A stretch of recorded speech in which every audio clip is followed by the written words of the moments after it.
So again, good morning, students. So welcome again. So we are now going to discuss about the next topic, that is plasmolysis. So yesterday we had discussed about the osmosis. Before that, diffusions. Okay. So in the osmosis we have discussed about the types of osmosis, types of solution.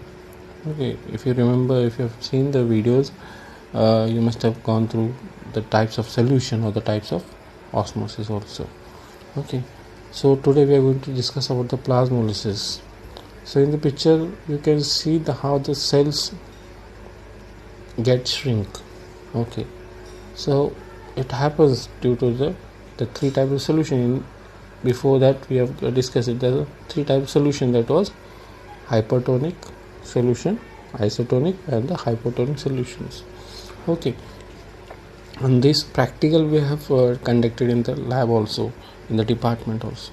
So when a normal plant cell, in normal plant cell, we'll see the protoplasm is tightly pressed against the cell wall. So in this normal plant cell, if this normal plant cell is placed in a concentrated solution, that is a hypertonic solution, so the water comes out from the cell sap into the outer solution due to the exosmosis. So because of the permeability of the cell wall.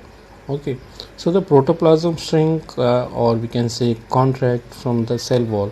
So this is called as the incipient plasmolysis or the plasmolysis one. Okay,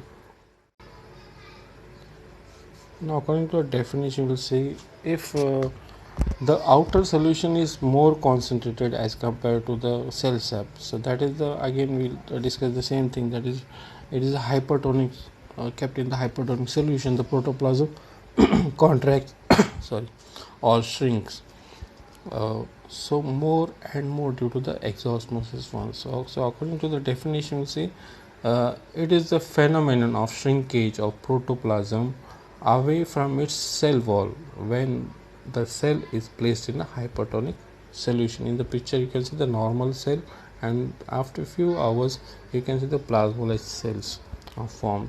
The protoplasm get shrink, or the vacuoles get shrink at once. Okay, so the protoplasms, due to the more shrinkage, gets separated from the plant cell wall. It becomes spherical in form. So this phenomenon is called as a plasmolysis.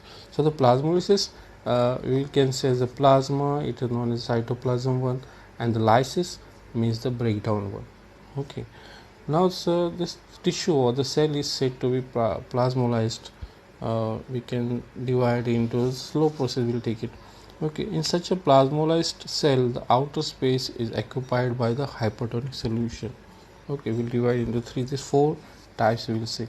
So we can say that plasmolysis takes place into these stages: incipient plasmolysis, evident plasmolysis, and the final plasmolysis. This is the mechanisms of this stages, we will say. Now the first one, that is the incipient plasmolysis. If a normal cell is kept in a hypertonic solution, there is a continuous movement of water from the cell to outside, and there is an extreme shrinkage of plasma membrane called as incipient plasmolysis, that you can see in the picture B. Okay, so the cell under second one, that is evident plasmolysis, loses water continuously and shrinks further in the volume. So the plasma membrane gets torn completely from the cell wall and goes on contracting. So this is called as evident plasmolysis, that you can see in the picture C1. Okay, so in the last stage of plasmolysis, uh, due to the continuous exosmosis, the shrinkage of the cell and the cytoplasm reaches the maximum limit. So the further shrinkage is in volume is not possible. So the cytoplasm will be completely free from the cell wall and remains in the center of the cell. So this is known as the final plasmolysis, or you can say this in the D picture one. Okay, so the vacuoles and the protoplasm get separated, get shrink out. So the cell which has undergone plasmolysis is called as a plasmolysed cell. Now for the permanent plasmolysis, okay, now if this again it is a permaplasm. When we say permanent plasmolysis, it is the last stage. Again we can say it, if it is continuously for a long time, it causes a permanent plasmolysis. Okay, plasmolysed cells continues in the long form. Such cells cannot regain the rigidity even after it is transferred to a hypotonic solution one. Okay, so if a plasmolysed cell is kept in water, or we can say hypotonic solution, water molecules diffuses into the cell. Okay, it is called as endosmosis or deplasmolysis. Okay, which occurs in the plasmolysed cells, so it is known as a deplasmolysis. Okay, permanent plasmolysis, which cannot be regain its original conditions, and deplasmolysis, okay, means uh, within a certain hour, within a few hours, it can again regain its original positions. Okay, so these are two types again we can say. Now the next, what are the importance or the significance of plasmolysis? So plasmolysis proves the cell membrane is a semi-permeable one. Okay, so it shows that cell wall is elastic as well as permeable. Okay, so the osmotic pressure of a cell can be measured by plasmolysis.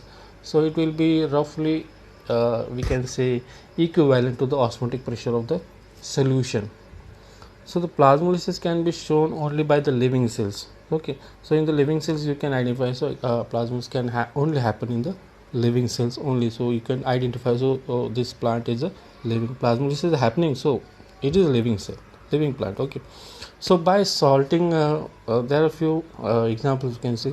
By salting the tensilons, the weeds can be killed due to the permanent plasmolysis.